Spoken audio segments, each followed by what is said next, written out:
c'est résister à la vie qui nous traverse. C'est résister au vivant qui est partout et ici à l'intérieur et là autour. Je résiste à la vie et je stagne. Je résiste à la puissance de la transformation et je résiste, je veux pas. Non. À quoi vous dites non?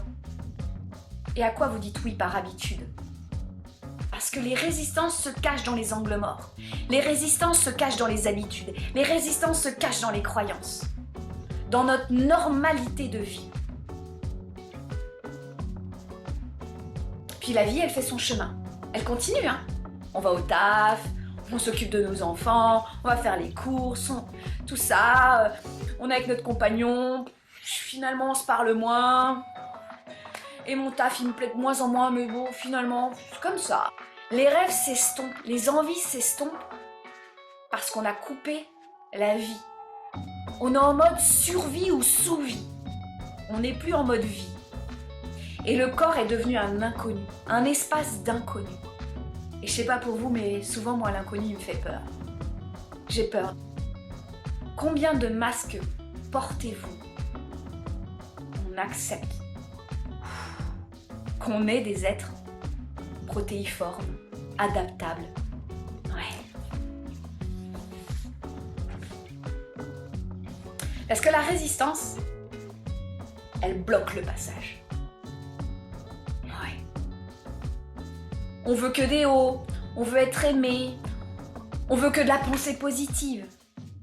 Accueillir, c'est tout accueillir, mais c'est aussi trouver la force en soi de tout accueillir. Je vous dis ça, mais moi de mon côté, ça n'a pas été si facile d'accueillir l'intensité de mes peurs, d'accueillir mes résistances.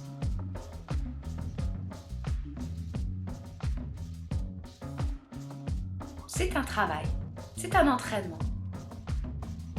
Mais c'est d'abord s'en rendre compte.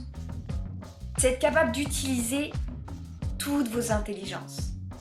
L'intelligence mentale, émotionnelle, énergétique, corporelle. Mais si je ne prends pas soin de cette peur, c'est elle qui va contrôler ma vie. Et j'aurai une vie faite d'illusions, de fumée, de paraître, de confort inconfortable. De vie où à la fin je me suis dit je n'ai pas vécu cette vie. De confort enfermant, opprimant.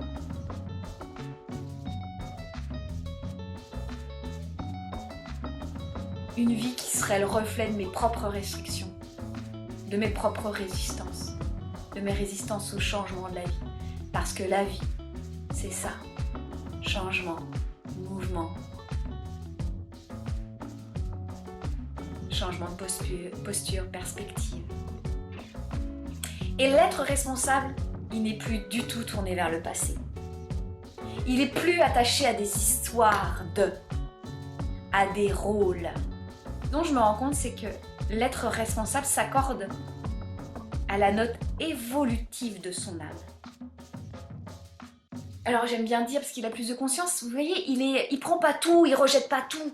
C'est de la nuance, c'est de la subtilité. Il accepte que ce soit pas parfait.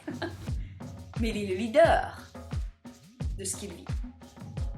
Il mène son propre bateau. Leadership. Okay. Certains vont dire c'est magique. N'oubliez pas, la magie, c'est l'âme qui agit. Et il y a vraiment une question d'action ici. L'action de conscience qui se présente. L'être responsable, il danse avec tous ses corps. Et il s'harmonise en eux, par mieux,